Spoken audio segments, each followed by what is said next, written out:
Bueno, vamos a hablar un poquito de nuevo de la omisión fiscal. Em,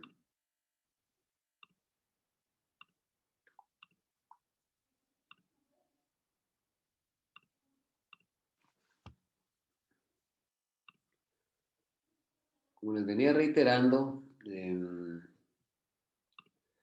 la omisión fiscal,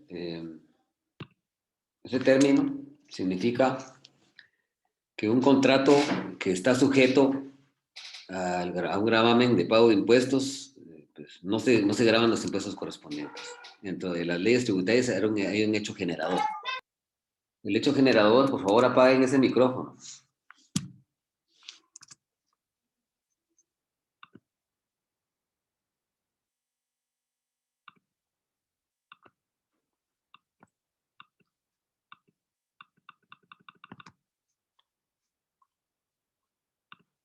Les decía que ese hecho generador, por ejemplo, en la compraventa, es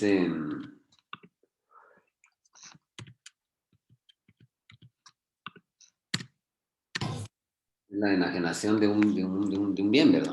Ese es el hecho generador. Entonces, la omisión fiscal significa que el impuesto a que está afecto un acto o contrato no se cumple, no se materializa. La omisión fiscal en materia civil, un contrato en que se omitan el pago de impuestos, genera la ineficacia de ese contrato. Poníamos el ejemplo de una compraventa, que se realiza una compraventa de un inmueble. El registro mercantil no va a inscribir ese contrato si no se grava el impuesto al valor agregado, que es el IVA. O si se graba incompleto, si no se graba la totalidad, el registro nos va a regresar el testimonio de la escritura pública, que les dijimos que el testimonio es la copia fiel de una escritura matriz que reproduce ese instrumento público que está redactado ahí, y conlleva la obligación de pagar el impuesto, las multas o intereses. Cuando hay omisión fiscal, generalmente lleva aparejada el pago del impuesto omitido, pero también se tiene que pagar una multa por no haber pagado el impuesto en su tiempo y los intereses que genera no haberlo pagado. En materia mercantil, la omisión fiscal no produce la ineficacia del negocio jurídico y el negocio jurídico en materia mercantil surte plenos efectos jurídicos, pero eso no libera tampoco a la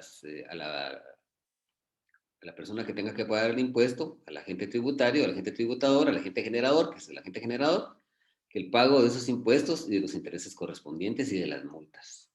Pero reitero, no es un requisito sine qua non, una condición sine qua non, tener que pagar los impuestos, los intereses y las multas para que ese negocio jurídico sea eficaz y cumpla efectos jurídicos. Si nosotros analizamos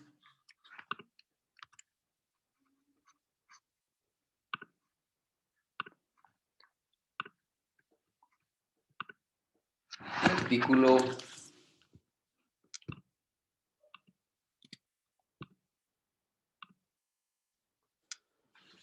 680 del Código de Comercio, dice incumplimiento de leyes fiscales.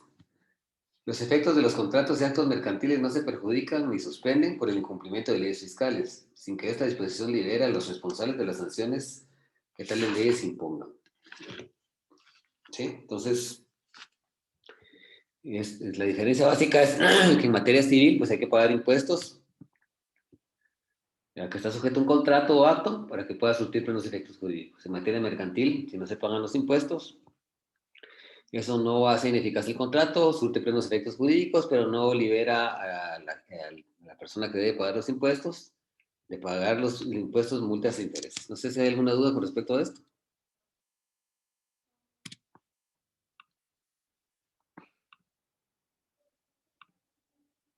Bueno, hablemos de la libertad de contratación. La libertad de contratación, eso significa que cualquier persona, cualquier comerciante está obligado a contratar con cualquier sujeto. Eh, la ley no obliga a nadie a contratar con alguna persona determinada, ¿verdad? No se puede obligar a nadie, ¿verdad? Pero aquí debemos interpretar que no se puede obligar a contratar a nadie si cuando rehusarse a contratar con una persona, esto significa un acto ilícito o un abuso de derecho. ¿Qué quiere decir esto? No se puede obligar a nadie a contratar, porque en el sistema mercantil, en el derecho mercantil, en el tráfico mercantil, se da lo que es la libre contratación, la autonomía de la voluntad. No se le puede obligar a contratar a alguien a menos que el rehusarse a contratar con alguna persona sea rehusado cometiendo un acto ilícito o un abuso de derecho, un acto que es reñido por ejemplo, una persona no quiere contratar con otra persona, sencillamente porque es una persona indígena, porque es ladino, porque es afroamericano, porque es homosexual, porque es mujer, etcétera, ¿verdad? A eso se refiere específicamente ese artículo. Y el artículo 181 dice, 681, que es el fundamento legal, establece, dice,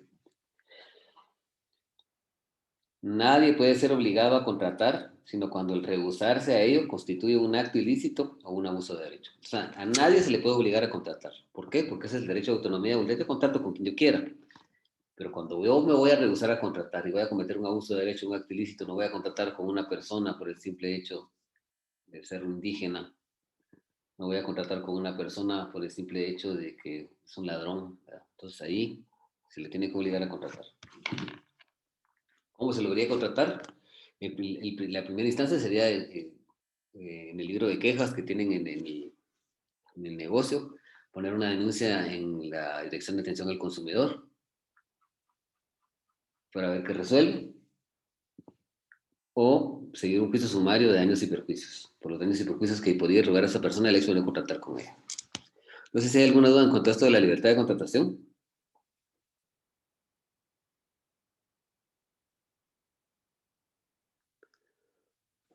¿Todo está claro?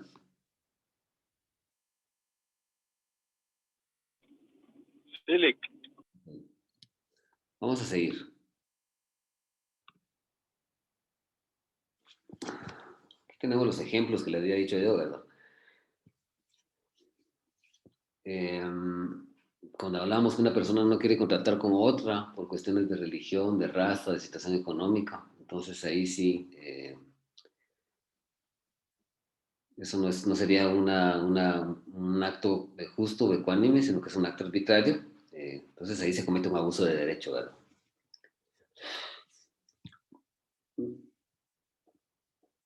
Y ahí sí que, como dicen, si el consumidor no tiene la facultad de elegir al proveedor, ese tampoco podrá elegir a su clientela. No sé si hay alguna duda en cuanto a esto. Vamos a seguir.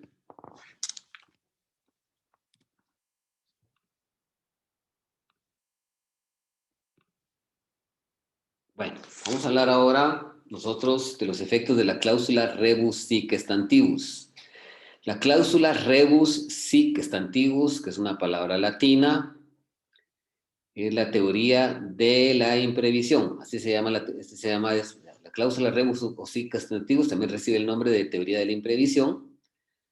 La teoría de la imprevisión eh, establece fundamentalmente que las cosas rebus se cumplen siempre y cuando las circunstancias se mantengan estantos en las mismas condiciones iniciales.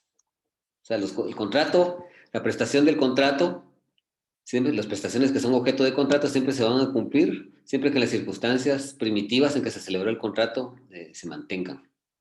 Entonces, los efectos de la cláusula rebus sic stantibus, tanto en materia civil como en el Código de Comercio, establecen que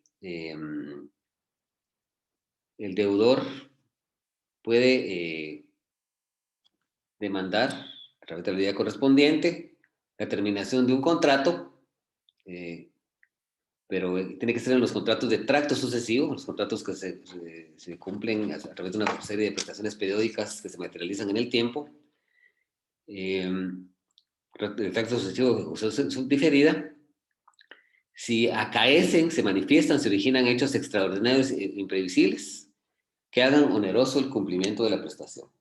Es decir, por ejemplo, ha hecho que hace oneroso el cumplimiento de la prestación, por ejemplo, que la zona donde tiene que distribuirse, por ejemplo, pues está, en estos casos de COVID, está prestada de COVID y entonces ponemos en peligro a los empleados que van a distribuir el producto porque se pueden contagiar, o fueron objeto de una inundación, o esta persona que está distribuyendo periódicamente los productos, pues sufre un robo masivo de la flotilla de vehículos con los que distribuye la mercadería, por ejemplo, en un lugar determinado, entonces ya no va a poder cumplir porque les resulta muy oneroso tener que comprar otros vehículos. A eso se refiere la teoría de la imprevisión. Leamos nosotros por ahora el artículo 1330 del Código Civil.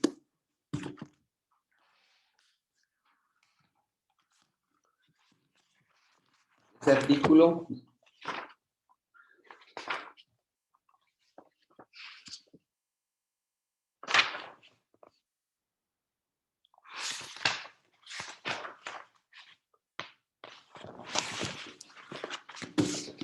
dice: cuando las condiciones bajo las cuales fuere contraída una obligación cambiaren de manera notable a consecuencia de hechos extraordinarios o impredecibles de prever y de evitar, haciendo su cumplimiento demasiado oneroso por el deudor, el convenio puede ser revisado mediante la declaración jurada, para dejarlo sin efecto. Y a ese respecto, podemos hablar de estas circunstancias extraordinarias e imprevisibles, pueden ser un huracán, un terremoto, una epidemia, o alguna circunstancia que no se puede prever, una circunstancia que no se ha planeado y que desafortunadamente hacen que el cumplimiento de las prestaciones que se ejecutaba el contrato pues, sean demasiado onerosas para el que las tiene que cumplir. Si nosotros analizamos el artículo 688 del Código de Comercio, dice: únicamente los contratos de trato sucesivo y los de ejecución diferida, que es lo mismo, puede el deudor demandar la terminación si la prestación a su cargo se vuelve excesivamente onerosa por sobrevenir hechos extraordinarios o imprevisibles. En materia civil lo que va a suceder es que ese contrato va a ser revisado por el juez. ¿Sí? Cuando por hechos extraordinarios o imprevisibles vuelven demasiado onerosa el cumplimiento de una prestación, hay que ir a que el juez, a través de un juicio ordinario, revise el negocio y determine que se da la teoría de la imprevisión. Pero en materia mercantil la diferencia es que el deudor puede demandar la terminación del contrato sin necesidad de acudir a los tribunales.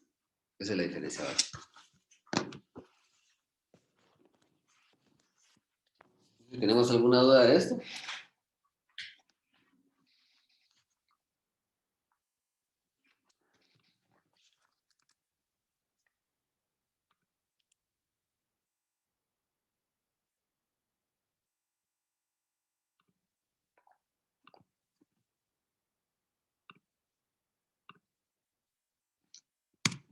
Les estoy publicando de nuevo. Estoy publicando de nuevo el listado de asistencia para que se apunten en ella. Bueno, vamos a continuar.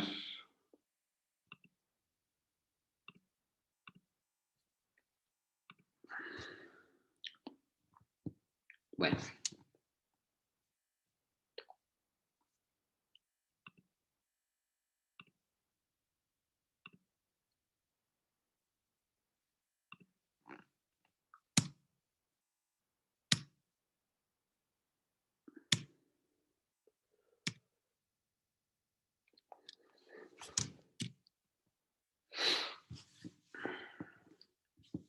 Bueno, esto no va en ningún momento va a afectar. No terminé de leer el artículo, disculpen. No terminé de leer el artículo. Ustedes no me dicen nada, ustedes están ahí como. No dicen nada. Dice: únicamente en los contratos de trato sucesivo de ejecución diferida puede el deudor demandar la terminación si la prestación a su cargo se vuelve excesivamente onerosa por suceder hechos extraordinarios o impredecibles. A veces que es importante. Dice: la terminación no afectará las prestaciones ya ejecutadas ni aquellas respecto de los cuales el deudor debiera incurrir en mora. No procederá a la terminación de los casos de los contratos aleatorios ni tampoco los conmutativos y la onerosidad superviniente es riesgo normal de ellos. Bueno, ¿Cómo podemos explicar esto? ¿Qué sucede aquí? La terminación no va a afectar las prestaciones que ya se ejecutaron. Cuando se sobrevienen hechos extraordinarios o imprevisibles que son posteriores a esas circunstancias, las prestaciones que ya fueron ejecutadas y que deben de pagarse, pues deben de cumplirse. Cuando el deudor ya incurrió en mora, acuérdense que la mora es aquel estatus jurídico en que incurre el acreedor que no recibe el pago de la obligación o el deudor que no la cumple. Para eso tiene que haber una interpelación en lo civil y en materia mercantil no hay interpelación. Entonces, no afecta a las prestaciones ya ejecutadas, o sea, las que ya se ejecutaron, las que ya se pagaron, se cumplieron, ni aquellas en las que hay mora, es decir, aquellas que no se han cumplido. Lógicamente, que se establece que tienen que ser anteriores a ese acto extraordinario o imprevisible, a ese terremoto, a ese huracán, a ese accidente que es un hecho imprevisible, pues que ha impedido que el contrato pueda seguirse cumpliendo. Dice que no procede la terminación en los casos de los contratos aleatorios, ni tampoco en los contratos conmutativos, si la onerosidad superveniente es un riesgo normal de ellos. El contrato aleatorio es conmutativo. Pues, los contratos onerosos pueden ser, los contratos pueden ser onerosos y con, oneroso aleatorio o oneroso conmutativo. Los conmutativos es cuando las prestaciones se presumen ciertas y debidas a partir del momento de la celebración del contrato, y los aleatorios aquellos que dependen de un acontecimiento futuro o incierto.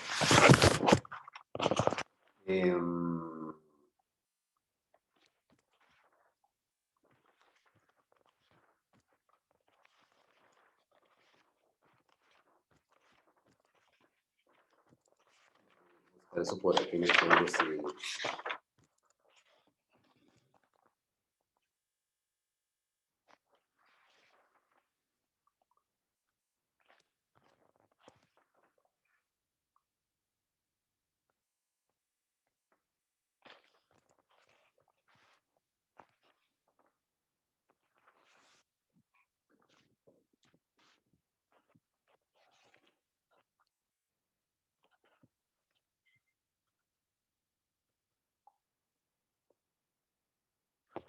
Veamos el artículo 1590. Este artículo dice así.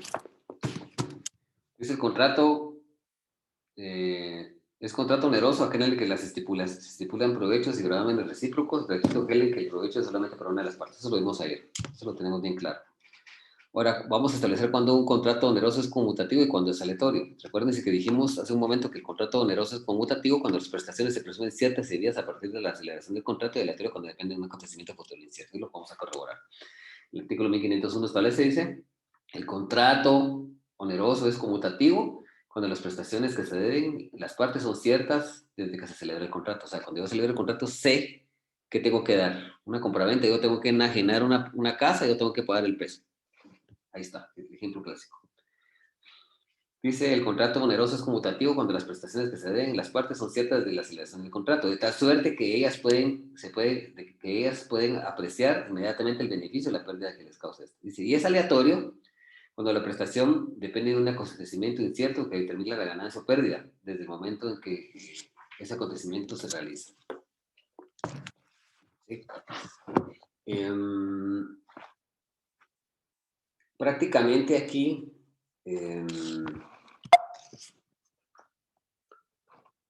es importante determinar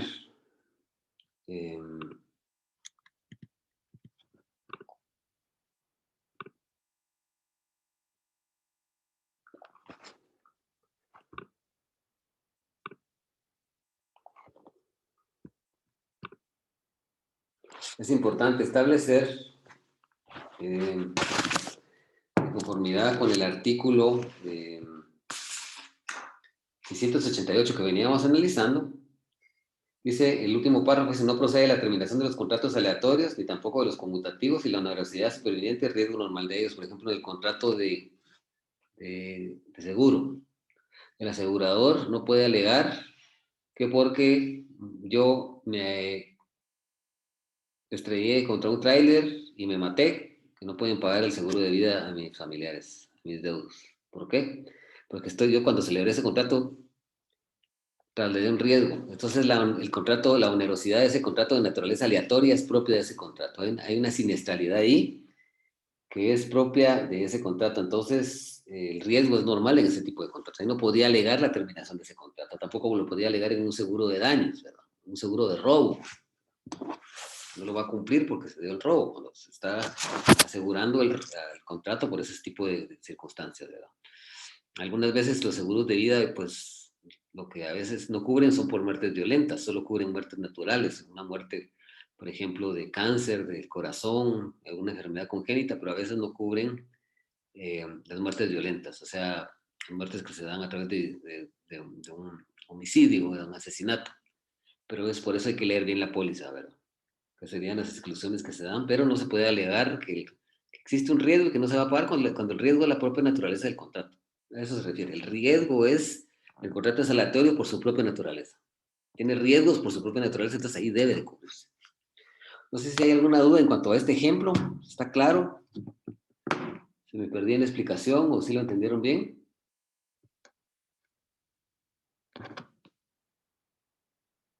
Por favor. Está bien, Lick. ¿Está bien? Muy bien. Vamos a Sí, seguir. Lick. Vamos a hablar ahora de otra característica de las obligaciones y contratos mercantiles, que es la figura del contratante definitivo. De esta figura del contratante definitivo, que establece que cuando se celebra un contrato en naturaleza mercantil, pues de antemano sabemos con quién vamos a contratar. Perdón, la regla general cuando nosotros contratamos, y sobre todo en el derecho civil, es que nosotros de antemano, las personas que van a contratar saben quiénes son. Yo voy a comprar una casa, yo sé que yo sé quién es el comprador. Perdón, yo voy a comprar una casa, el vendedor sabe que yo soy el comprador, yo sé que él es el vendedor. Pero en materia mercantil, en el mundo del comercio puede suceder una cosa, que la persona que va a realizar un negocio jurídico, uno de ellos puede tener resguardada bajo el anonimato la identidad de la persona con la que va a contratar. Lo hace a través de una representación aparente, reservándose la identidad de ese contratante definitivo por el plazo de 3 días. Al plazo de 3 días, entonces ya se va a develar quién es ese contratante definitivo. Si por alguna circunstancia no se develare quién es el contratante definitivo, entonces la obligación va a surtir plenos efectos entre la persona que contrató en nombre de esa persona que se resguardó o se reservó y se quedó en el anonimato su identidad. Eso se llama contratante definitivo. Eso no puede suceder en el derecho civil. En el derecho civil de antemano tenemos que saber con quién vamos a contratar. Ya sea si esa persona lo hace a título personal o lo hace en representación y tú le estás utilizando un mandato, pero de antemano tenemos que saber con quién contratamos. En materia mercantil, el artículo 692 del Código de Comercio se parangonea en cuanto a circunstancias establecer. Dice, al celebrarse un contrato, una parte puede reservarse la facultad de designar dentro de un plazo no superior de 3 días, sea lo pato en contrario, el nombre de la persona que será considerada como contratante definitivo. La validez de esta designación depende de la aceptación efectiva de dicha persona o de la existencia de una representación suficiente, que es la representación aparente de la que veníamos hablando. Si transcurrido el plazo legal o convenido, o sea, los 3 días, y no se hace la designación del contratante, o si hecha no fuere válida, el contrato producirá sus efectos entre los contratantes primitivos. Yo voy a venir y voy a contratar en nombre de un amigo, en nombre del licenciado Grajeda, voy a comprar una serie de productos para el expendio, voy a contratar mobiliario y equipo para una oficina, me voy a reservar su nombre, voy a comenzar a contratar con una entidad que me lo va a distribuir aquí y en 3 días yo le voy a develar que el contratante definitivo es el licenciado Grajeda. Si yo no develo que él es en 3 días, que me da la ley, que me da este código, entonces la obligación va a subsistir entre mi persona y ese distribuidor de material y equipo que me expende material y equipo de oficina para él. La obligación va a subsistir entre mí y él. Entonces, si yo no develo el nombre de él en 3 días, la obligación no va a surtir ni va a tener plenos efectos entre el licenciado Grajeda y ese distribuidor de mobiliario de equipo de oficina, sino que si no develo en 3 días, entonces va a surtir efectos entre mi persona y ese contratante, entre los contratantes primitivos. Salvo que yo lo hubiera develado en 3 días, pero va a surtir efectos entre el licenciado y este suministrante. No sé si queda alguna duda en cuanto al respecto.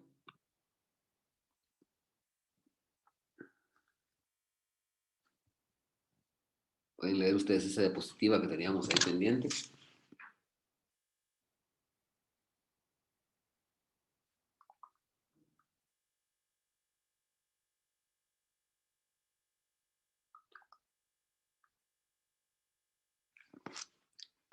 Vamos a seguir entonces.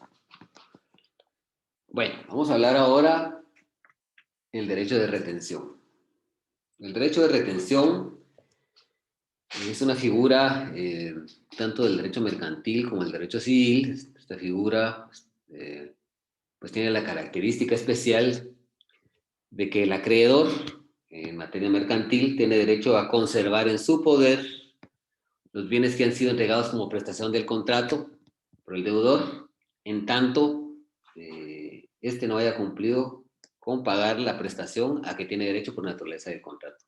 Es una especialidad aplicable a los contratos de materia mercantil. Por ejemplo, si yo vendo un lote de computadoras, las voy a vender yo las voy a vender y el comprador pues no me paga por completo el precio de las mismas o no me paga el precio de las mismas, pues yo me tengo ese derecho de reservarme a conservarlas en mi poder hasta que él no me dé el saldo.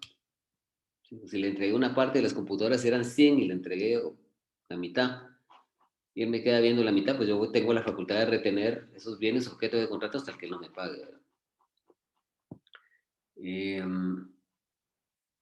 Esta disposición está en el artículo 682 del Código de Comercio y es una característica que tiene una normativa, que tiene un precepto legal que lo convierte en obligatorio para todas las obligaciones y contratos mercantiles. Es obligatorio el derecho de retención para todas las obligaciones y contratos mercantiles, de forma general. En el derecho civil, la diferencia que hay es que no está regulado para todos los contratos mercantiles con exclusividad. No existe una disposición de carácter general que permita que dicha modalidad sea aplicable a los contratos civiles de una forma general, sino que cada contrato civil lo regula. Los contratos civiles que pueden utilizar este derecho de retención en contratos de prestaciones periódicas o continuadas, pues lo regulan de distinta forma, de distinta naturaleza. Tenemos una serie de artículos que vamos a analizar ahí. Y valdría la pena darle una leída al artículo 682 del...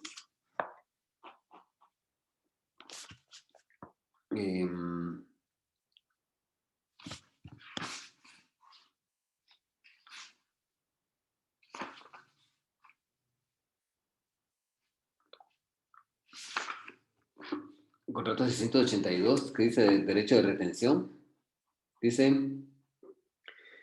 el acreedor cuyo crédito sea exigible podrá retener los bienes muebles o inmuebles de su deudor que se hallen en su poder o los que tuviere a la disposición por medio de títulos de crédito representativos, como el caso de la carta de porte, conocimiento de embargo. Es obligaciones.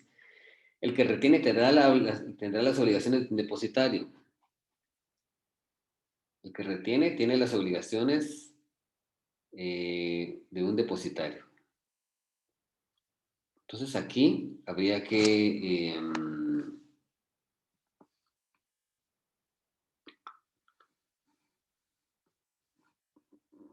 en el artículo 34 del Código Procesal Civil y Mercantil dice: depositarios.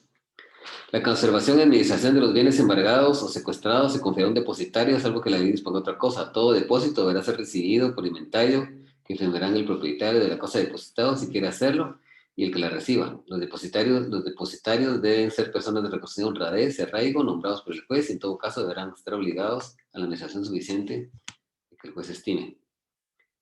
Y dice: el depositario responsable de la guarda, conservación, el artículo 35 dice del Código Procesal Civil Mercantil: el depositario es responsable de la guarda, conservación y devolución de la cosa depositada y de sus frutos, so pena de daños y perjuicios de las responsabilidades penales consiguientes. El depositario está obligado a dar cuenta del depósito de su administración cada vez que le fuere pedida por las partes, por el juez. La renuncia a cumplir con el mandato judicial se castigará con las penas que el Código Penal señala para los funcionarios y empleados públicos que requeridos por autoridad competente representen la debida cooperación de administración de justicia.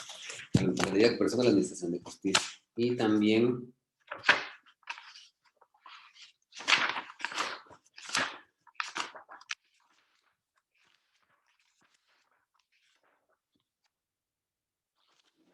...1976...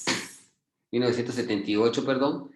del Código de Comercio, el Código Civil, artículo 1978 del Código Civil, establece lo siguiente. Dice, son obligaciones del depositario, dice. Guardar la cosa depositada y abstenerse de hacer uso de ella, son obligaciones del depositario. Es el que tiene el derecho de retención, tienen esas obligaciones también. Dice, guardar la cosa depositada y abstenerse de hacer uso de ella. Segundo, perdón. No registrar las cosas que se han depositado en arca, cofre, fardo, paquete, cerrado o sellados. Dar aviso inmediato al depositante o en su caso al juez del peligro de pérdida o de deterioro de la casa depositada y de las medidas que deben adoptarse para evitarlo.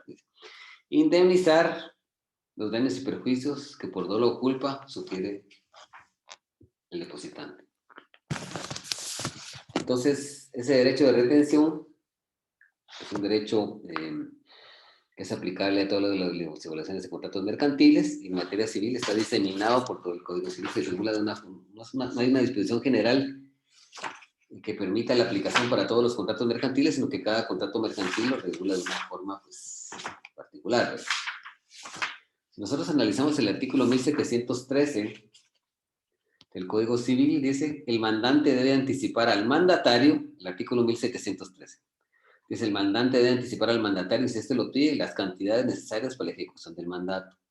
Si el mandatario las hubiera anticipado, debe reembolsarlas al mandante, aunque el negocio no haya salido bien, siempre que el mandatario no haya incurrido en culpa. El reembolso comprenderá los intereses de la cantidad anticipada a contar desde el día en que se hizo la anticipación. Y de ahí dice, el que es importante es el 1715, disculpe. Era el 1715, perdonen.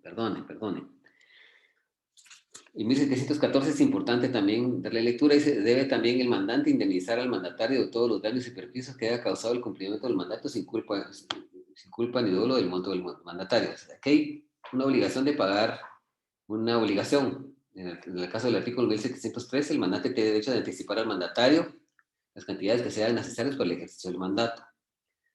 Y si el mandatario no recibe esa cantidad, no se le reembolsan, pues entonces hay un derecho de retención que está en el artículo 1715. El mandante, del 1714 se desprende que el mandante debe indemnizar al mandatario por los daños y perjuicios que haya causado el cumplimiento del mandato. Entonces, ¿qué sucede si no se le paga esto?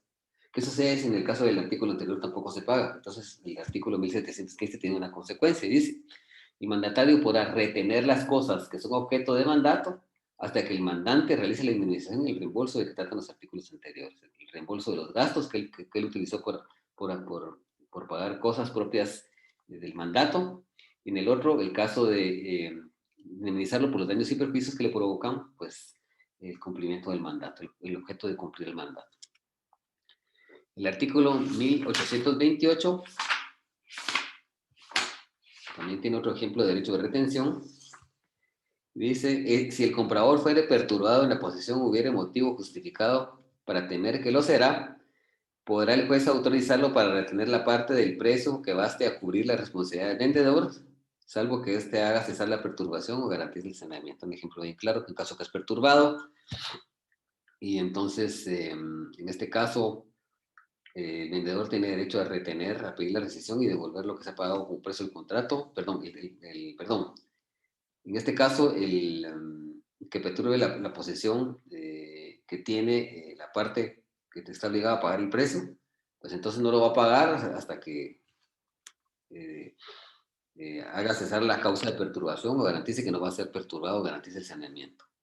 El artículo 1929 dice, en las ventas a plazos, la retención a que se refiere el artículo anterior comenzará por el último vencimiento estipulado en el contrato y los que preceden hasta completar la cantidad cuya retención haya sido autorizada judicialmente. El artículo 1832 dice: el comprador tiene derecho a retener el precio mientras se le demora la entrega de la cosa. Mientras no se le entregue la cosa al vendedor, él tiene derecho a retener el precio de la cosa que va a pagar. El artículo 1832 también, bueno, ya lo habíamos leído. El artículo 1971.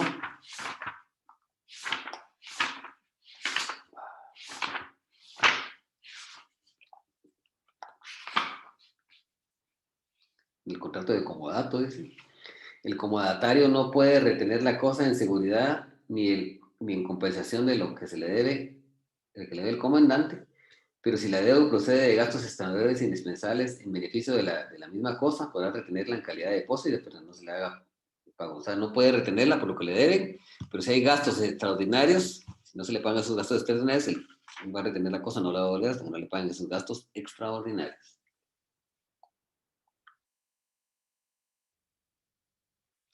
Vamos a leer el artículo 1981.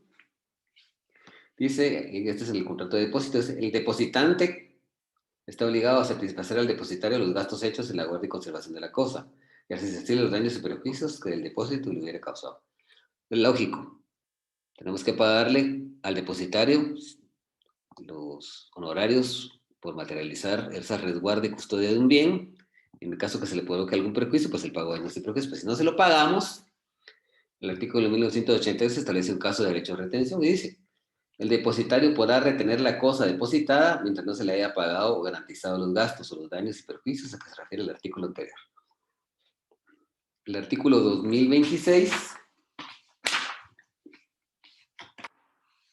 habla del contrato de obra de empresa, dice: el constructor de una obra mueble tiene derecho a retenerla mientras no se le pague su crédito. Perdón. El constructor de una obra mueble tiene el derecho de retenerla mientras no se le pague, y su crédito será cubierto preferentemente con el precio de dicha obra. O sea, tiene derecho a retenerla, la cosa, si no se le pagan sus honorarios. Mientras no se le pague sus honorarios, y su crédito será cubierto preferentemente cuando se vende la cosa, lo que se le va a pagar va a ser su crédito, que básicamente son sus honorarios. No sé si hay alguna duda en cuanto al derecho de retención. ¿No?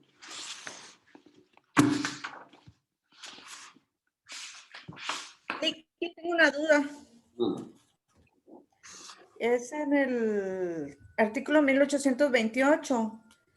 ¿De qué forma puede el comprador ser perturbado Mire, la perturbación. en la posesión de, o hubiera motivo justificado para tener o no? Cuando es perturbado de la De, atención es porque una persona le quiere quitar el bien. Una persona lo está molestando, una persona lo amenaza de muerte, una persona se dedica a gozar de la posesión. Es una perturbación. Estamos en el diccionario de la Real Academia Española, la palabra perturbación, o perturbar, que sería el verbo que tendríamos que buscar, perturbar.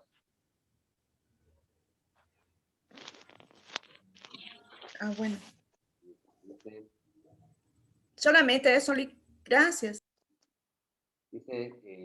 impedir el orden del discurso de una persona, inmutar, trastornar el orden o concierto, la quietud, el sosiego de algo o alguien.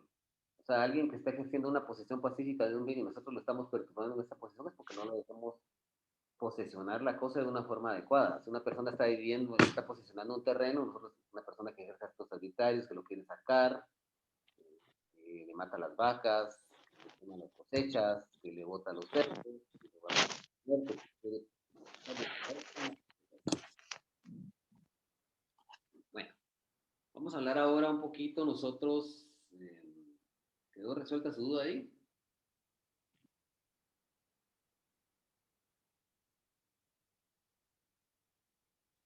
Solamente, gracias.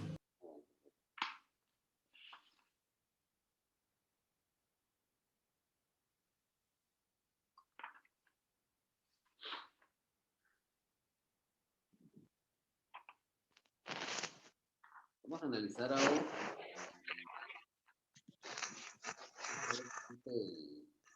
Ahora pueden su micrófono, a veces tiene abierto y no pueden.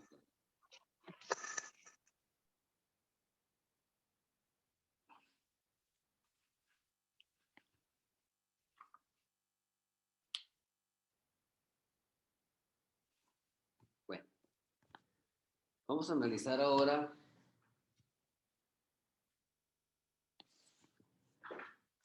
el compromiso arbitral o la cláusula de arbitraje. Es una otra especialidad de los negocios en materia mercantil. En el segundo párrafo del artículo 677 eso estaba contenido, pero fue derogado. Fue derogado ese segundo párrafo, desafortunadamente.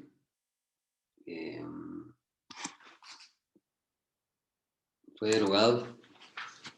Pero no obstante que eso que está derogado, es una especialidad de los contratos mercantiles.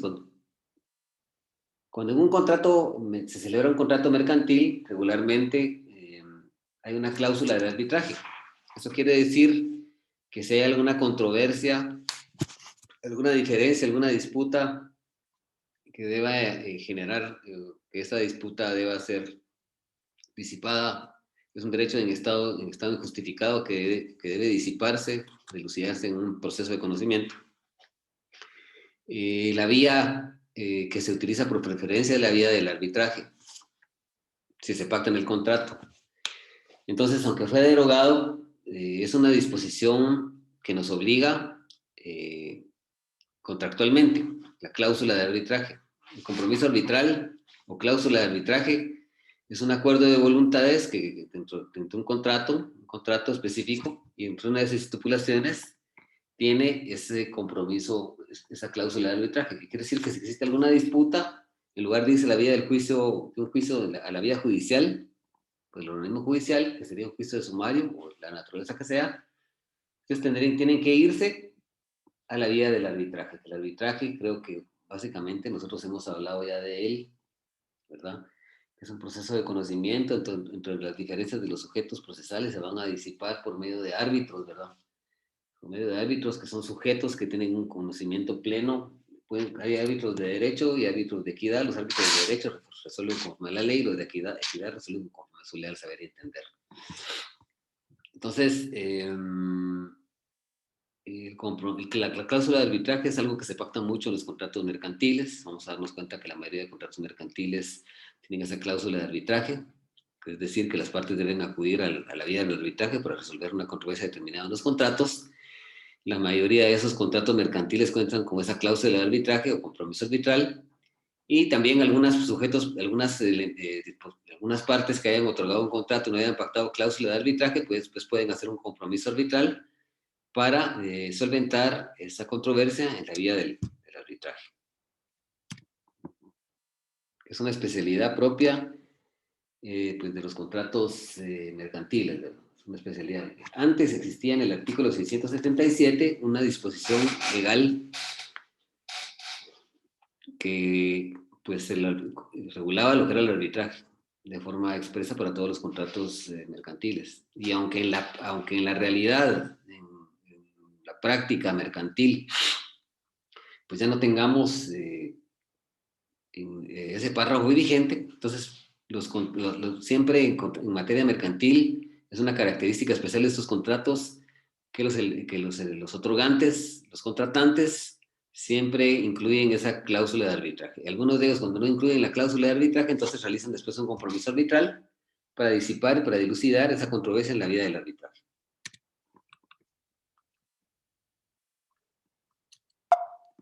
Bueno, con esto vamos a terminar la clase de hoy. Les voy a pedir una disculpa por no... Pero mañana les voy a enviar un material en la tarde y vamos a seguir nosotros ya desarrollando varios temas. Ya mañana vamos a hablar de nuestro primer contrato, que es el contrato de compraventa mercantil, es el que vamos a desarrollar mañana, el que vamos a explicar. No sé si hay alguna duda en cuanto a esto. ¿Hay alguna duda en cuanto sobre todo del arbitraje, este último que hemos visto, o creen ustedes que está todo claro?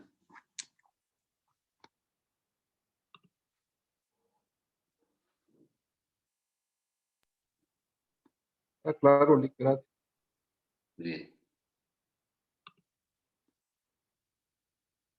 A ver los demás. Por favor, he visto personas que no quieren encender su cámara, como Sheila, como... Sí, claro, gracias. No sé si Por favor, enciendan su cámara. O sea, la próxima clase, el que no encienda la cámara, voy a expulsar gente. O sea, la aplicación me lo permite. O sea, no sean necios, por favor, háganlo. ¿Sí? Bueno, entonces nos vamos a quedar por aquí. No sé si todo está claro. A ver, Nidia, ¿está todo claro? Nidia Angie. Sí, Lick. ¿Ya?